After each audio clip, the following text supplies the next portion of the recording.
Good morning मेरे दोस्तों। मेरा नाम है नागराज वागलगावे और आज मैं आपको भविष्य की ज्योतिष सीरीज आपको बताने वाला हूं। और इस भविष्य के ज्योतिष सीरीज में संत तुलसीदास जी के बारे में बताने जाने वाला हूं। तो ये जो संत तुलसीदास जी है ना, ये 1970 के बहुत बड़े संत थे, बहुत फेमस थे।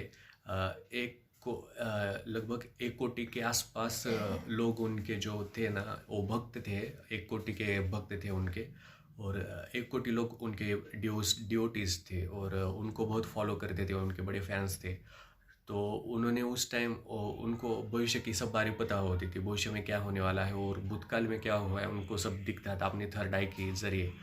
तो वो जब भी कोई लोगों को बताते थे, ट्रेन में चलते हुए या फिर कहीं पे सफ़र करते हुए, लोगों को जब भविष्य बताते थे, तो वो लोग पूछते थे, वो सभी लोग आश्चर्यचकित होते थे कि कैसे आपने भविष्य को जाना, कैसे आप हमारे बारे में सब कुछ जानते हो। वो अपने सामने के बारे में सब कुछ जानते थे।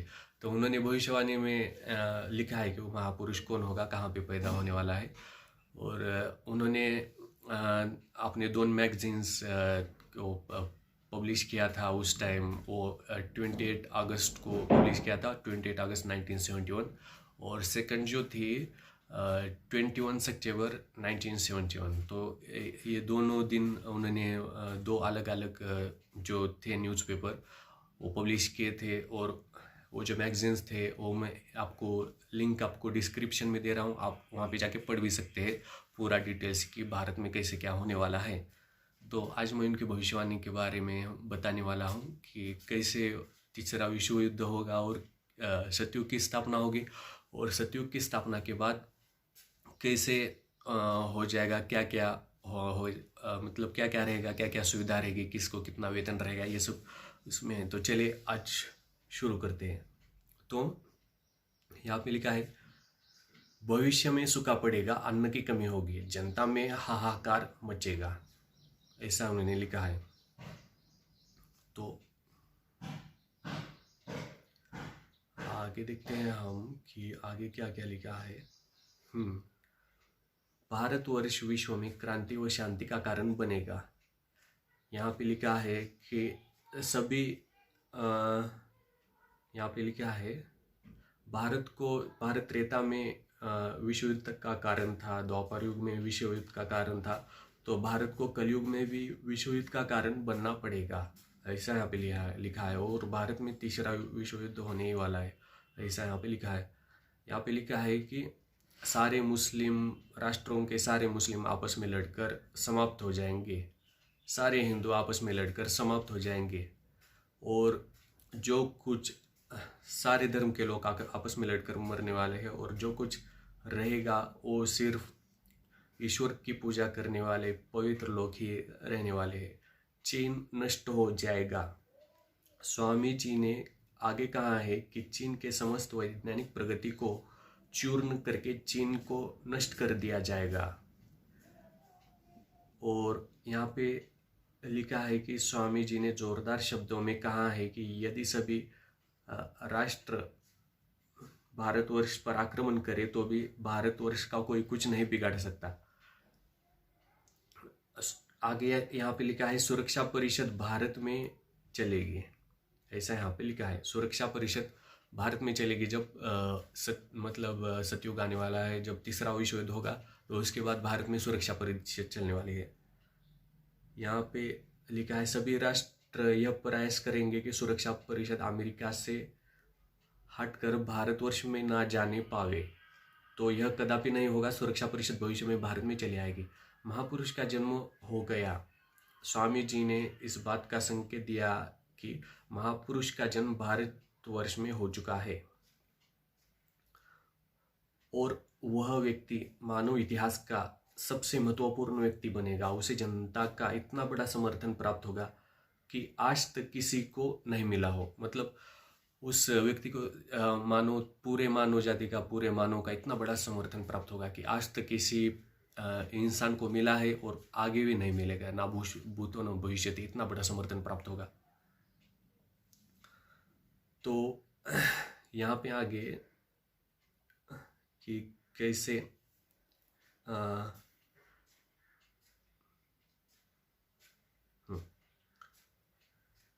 जय गुरुदेव की भविष्यवाणी में यहाँ पे उन्होंने लिखा है कि कैसे जो अधिकारी है, एमएलए, जो आमदार खासदार होते हैं, मतलब एमएलए, एमपी, प्राइम मिनिस्टर, उनका सिलेक्शन कैसे होगा यहाँ पे लिखा हुआ है।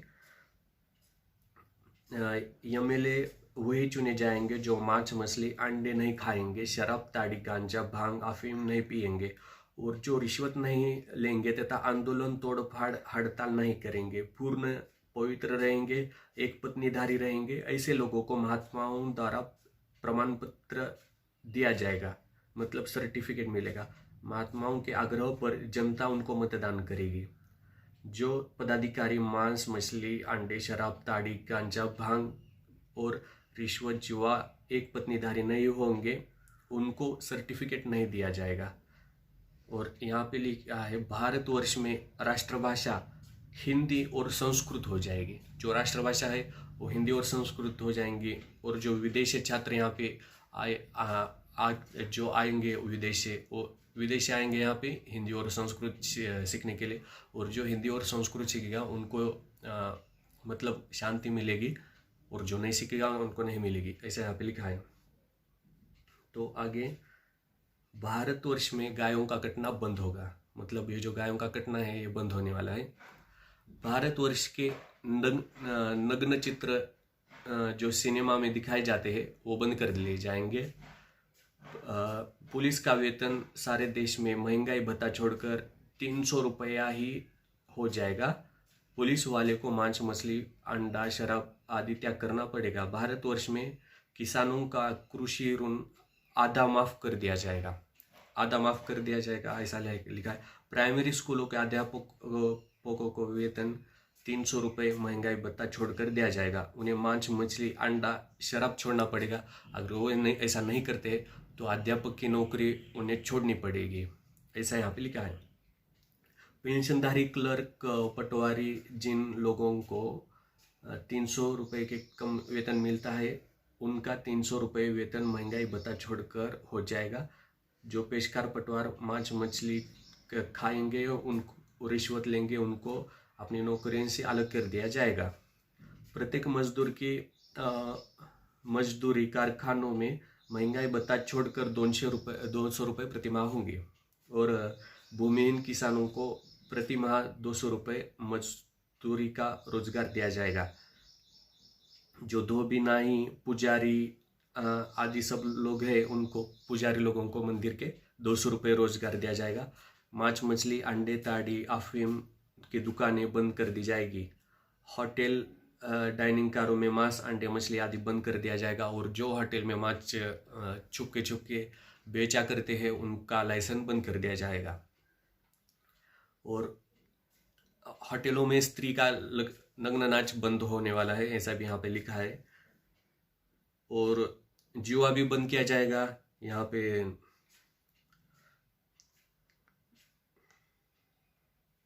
और यहाँ पे लिखा है कि गरीबों को ऊपर जो कर्ज है वो माफ कर दिए जाने वाले हैं, यहाँ पे लिखा है। जनता के मुकदमों का फैसला बिना वकीलों के 6 माह के अंदर हो जाएगा। हाई स्कूल के, इंटरमीडिएट के जो बच्चे होते हैं हाई स्कूल में पढ़ने वाले, उनको भी मांस, मछली ये सब छोड़ना पड़ेगा, ऐसा यहाँ पे लिखा है। तो जो धार्मिक सत्ता आने वाले हैं, राम राज्य आने वाले हैं, उनको मांस छोड़ने वाले हैं सब। और सब हिंदू धर्म के नीचे आने वाले हैं। हिंदू का चक्रवर्ती शासन होने वाला है पूरे भारत धर्म, पूरे विश्व भर में, ऐसा यहाँ पे लिखा है। तो आगे हम जो तीसरा विश्व युद्ध होने वाला है वो कैसे होने वाला है ये हम जान लेते हैं। यहाँ पे उन्होंने लिखा है परिवर्तन का कारण भारतवर्ष बनेगा। जो परिवर्तन होने वाला है पूरे संसार में, पूरे संसार के लोग जो नास्तिक हो गए, उनकी आस्तिकता की आध्यात्मिक भूख जो अब भारत मिटाने वाला है, भारत को मिटाना ही होगा। और इसके लिए भारत को परिवर्तन का कारण बनना पड़ेगा, ऐसा यहाँ पे लिखा है। तो भारतवर्ष को विश्व में परिवर्तन का कारण अब बनना होगा। त्रेता में विश्व युद्ध का कारण भारतवर्ष था, और द्वापर में भी विश्व युद्ध का कारण भारतवर्ष था, और इस समय में भी भारतवर्ष को कारण बनना होगा। मुस्लिम राष्ट्रों में भारी कलह होंगे, सभी मुस्लिम आपस में लड़कर समाप्त हो जाएंगे। अधिकांश छोटे छोटे देश टूटकर बड़े राष्ट्रों में मिल जाएंगे। भारतवर्ष इन सब का अगुवा होगा। चीन के समस्त वैज्ञानिक प्रगति को चूर्ण करके चीन को नष्ट कर दिया जाएगा। चीन में बचे खुचे लोगों की सहायता भारत करेगा। इसी बीच तिब्बत भारत में मिल जाएगा। यदि सभी राष्ट्र आपस में मिलकर भारतवर्ष पर आक्रमण करेंगे, यदि भारतवर्ष पर आक्रमण करे तो भी इसे कोई नहीं जीत सकता। भारत में नए सिरे से संगठन होगा, नए सिरे से संविधान बना दिया जाएगा, जो पूरे विश्व के संविधान को नष्ट कर कर भारत को भी संविधान को नष्ट कर कर एक नए से संविधान रचा जाएगा। और नया झंडा, ये पुराना झंडा हटाकर नया झंडा लगाया जाएगा, ऐसा यहाँ पे लिखा है। और यहाँ पे लिखा है कि यदि विश्व के सभी राष्ट्र जी जान से यह प्रयास करें कि सुरक्षा परिषद अमेरिका से हटकर भारतवर्ष में ना जाने पावे, तो यह कदापि संभव नहीं होगा। सुरक्षा परिषद भविष्य में भारत में चली आएगी। महापुरुष का जन्म भारत के एक छोटे से गांव में हो चुका है। वह व्यक्ति मानव इतिहास का सबसे महत्वपूर्ण व्यक्ति बनेगा। उसे जनता का इतना बड़ा समर्थन प्राप्त होगा कि आज तक किसी को नहीं मिला है। वह महापुरुष नए सिरे से विधान को बनाएगा और वह विश्व को संपूर्ण देशों पर लागू होगा। उसका एक झंडा होगा, उसकी एक भाषा होगी, ऐसा यहाँ पे। और यहाँ पे कहा है कि बाबा जय गुरुदेव की घोषणा 1972 में उन्होंने क्या कहा है।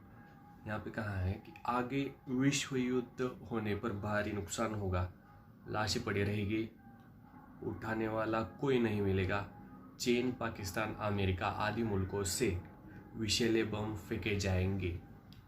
नोट कर ले ये 3 देशों के नाम, चीन, अमेरिका और पाकिस्तान। इन 3 देशों से विषैले बम को, कीटाणु बम फेंके जाने की संभाव्यता नहीं है, पूरी की भविष्यवाणी यहाँ पे बता रखी है उन्होंने। चीन, पाकिस्तान और अमेरिका आदि मुल्कों से विषैले बम फेंके जाएंगे। आदि मतलब और भी हो सकते हैं, और भी कई मुल्क हो सकते हैं। और अधिकांश बम भारत की धरती पर उतार लिए जाएंगे। अधिकांश बम भारत की धरती पर उतार लिए जाएंगे, लेकिन वो जो दूसरे जो बम है,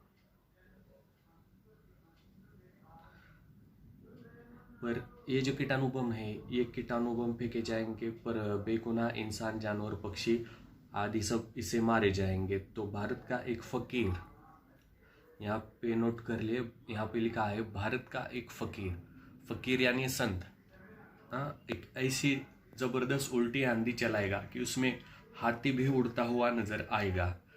तेज हवाएं सभी कीटाणु बम को उड़ाकर ले जाकर वहाँ से बम फेंके गए होंगे, वहाँ उसी मुल्क में जाकर वापस फेंकेंगे उस बम को।